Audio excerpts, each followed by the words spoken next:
ADR পৰীক্ষাৰ result দিলে তুমি চাকৰি পাই আছা। ভাল লাগিছে শুনি। মই মেছেজ দিলোঁ তোমাক, খবৰ ল'লোঁ, কংগ্ৰেচুলেশ্যন ক'লোঁ। ইমান ফুটনি কিয় বে? চাকৰিহে পাই আছা, কাৰোবাক তুমি উপকাৰ কৰা নাই নহয়, তুমি কাৰোবাক সহায় কৰা নাই নহয়। নিজৰ ব্যক্তিগতৰ কাৰণেহে তুমি চাকৰিটো পাই আছা। দেশৰ কাম কৰিবা, ভাল হ'লে তোমাক মই চাবাচি দিম, তালি বজাম। ইমান ফুটনি কিয়?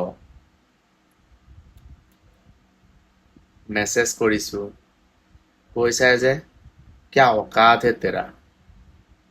প্ৰাইভেটত চাকৰি কৰিব পাৰোঁ, কিন্তু এনেকুৱা বহুত মানুহ মই জইন কৰাই থৈছোঁ, যি মই জইন কৰাৰ লগত সিহঁতৰ ফেমিলি চলি আছে। মনত ৰাখিবা, বুজিলা?